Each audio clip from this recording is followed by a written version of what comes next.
So yun, hello guys. So magbablog tayo ngayon tungkol sa Colin. Kung nandito ka ngayon, siguro ikaw ay nagsa-search kung magkano ang magagastos mo sa isang Colin inverter na 1 HP quad. Ito siya.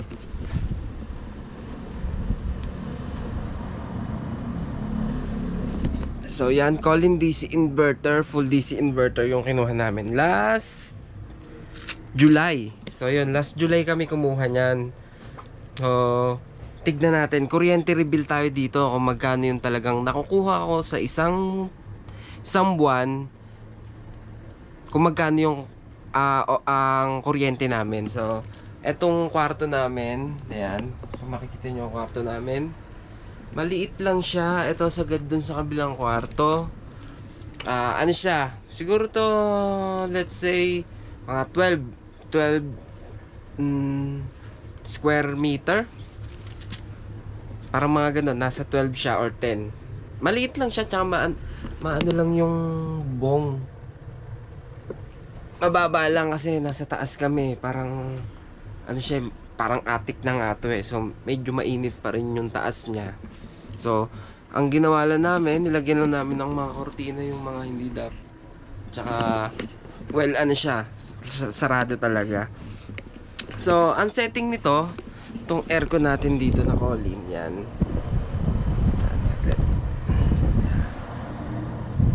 Ang always setting niya ay, remember, huwag ka masyado maingay, daan mo. Ang setting niya ay laging naka 24 to 25 cool.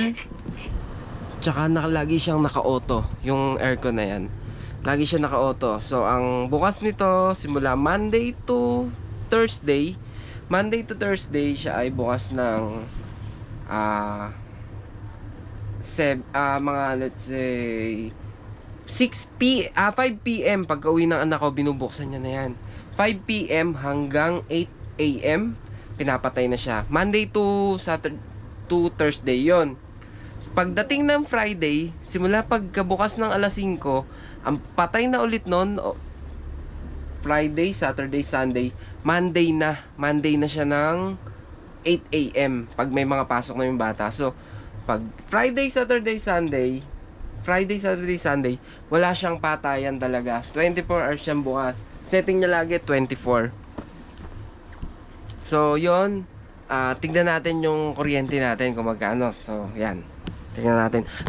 So baka magulat kayo ha, kung baka mahal o ano, pero I'm sure kasi Colin siya. Denver, huwag kang malikot. Pasensya na kayo sa anak ko. So ito na, papakita ko na sa inyo yung kuryente natin. Malikot, Denver. Yan, so nagsimula kami. Ang average namin ay nasa 3.5. Average namin 3.5 to 3.3, 3.5 ganon. Ito talaga yung wala pa kaming kuryente niyan. Wala pa kaming aircon.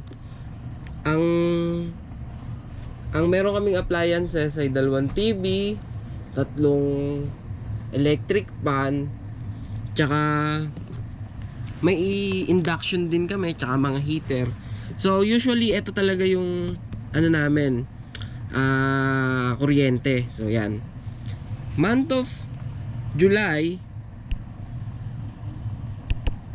naging 4,173 siya. So 5, 6, 7, 8, 9, 10, 11. So halos 600 yung 600 lang monthly. So hindi pa rin ako nagano niyan.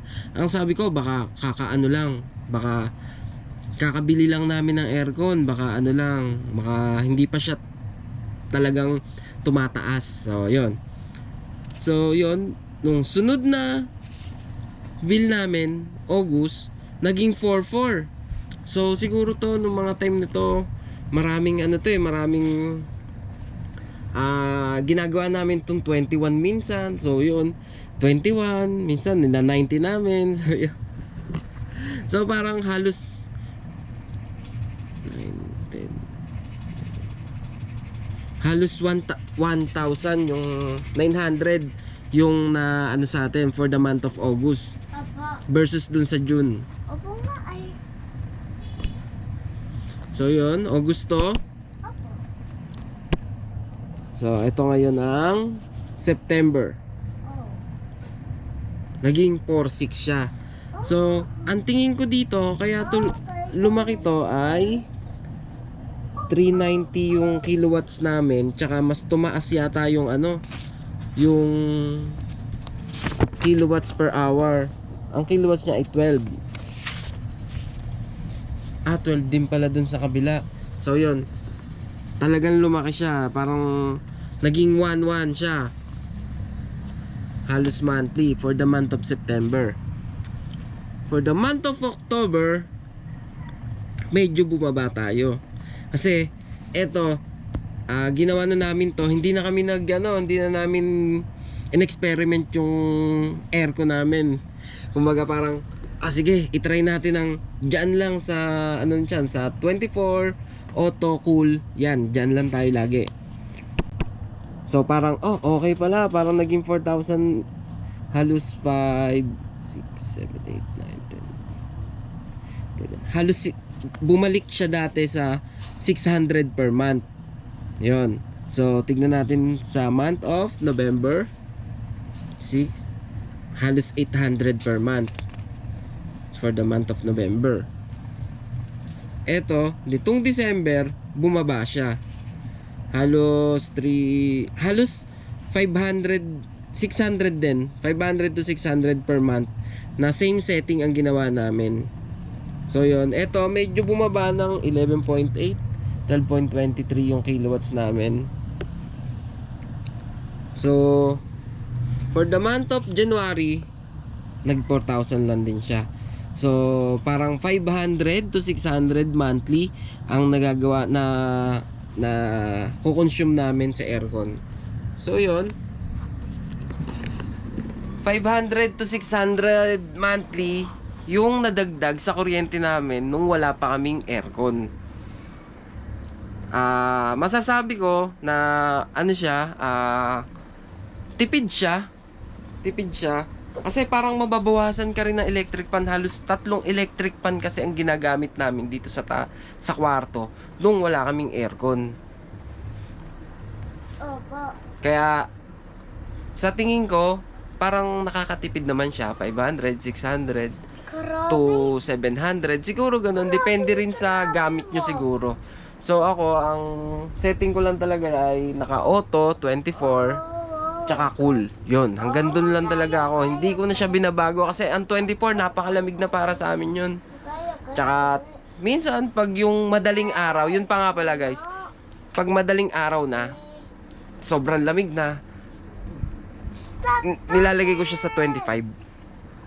Nilalagay ko siya sa 25 para hindi ganun kalamig. Masyadong tutok kasi sa amin yung aircon. Yan. Tsaka nga pala, di pa kami nagpapalinis within 6 months na to. Bala ko magpalinis. Tsaka eto, pinarepair ko na to, gawa nung swing. Naingay yung swing niya. Tsaka yung yung sabi ko doon, yung may butas sa likod. Yung may butas siya sa likod na tuluan siya, drip ba yun? Nung una, hindi namin tinanggal yon. So ang ingay